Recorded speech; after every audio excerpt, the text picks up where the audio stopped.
Gilas Pilipinas rising star at future WNBA player. Pangungunahan ang bagong batch ng Gilas Girls Under 16 squad. Yan ang ating tatalakayin at pag-uusapan sa bidyong ito.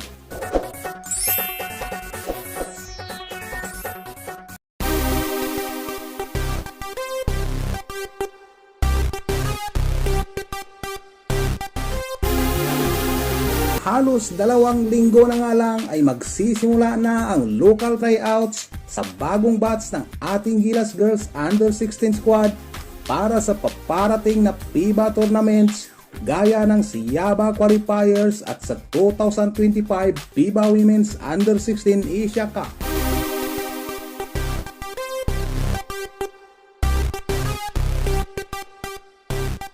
Magiging puspusan nga ang paghahandang gagawin ng ating pamunuan para sa tournament na ito. Dahil matatandaang noong 2023, winalis ng ating Under 16 squad ang Siaba Qualifiers at ang Division B ng FIBA Women's Under 16 Asia Cup.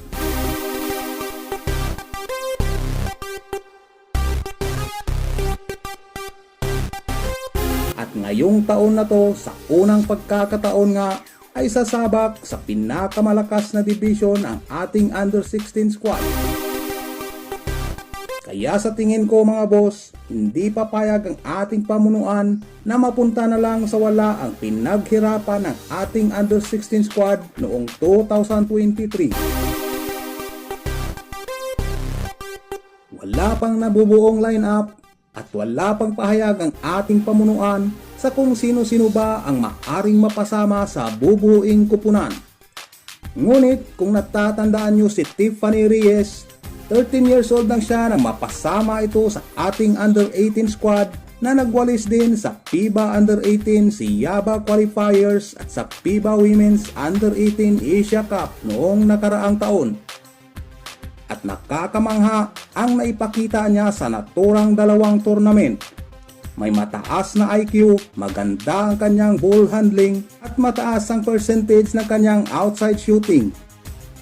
Kaya malamang sa malamang, pangungunahan nito ang bagong batch ng Under 16 squad na isasabak natin sa darating na FIBA tournaments.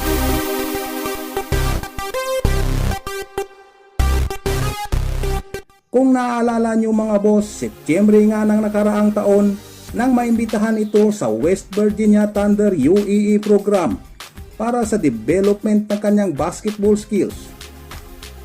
And to make the story short, sa unang season niya sa kupunan ng Sycamore, pumapangalawa nga siya sa may mataas na puntos sa mga pumukol sa 3-point area.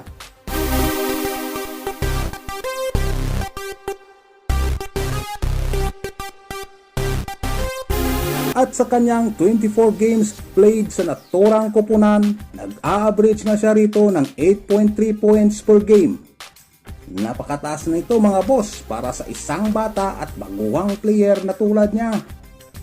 Sa edad niyang 14 years old at sa ganda ng pinapakita niya ngayon sa isang eskwelahan sa US, hindi malayong maabot nga nito ang pinapangarap niyang WNBA. At pag nagkataon mga boss, meron na tayong WNBA player sa Gilas.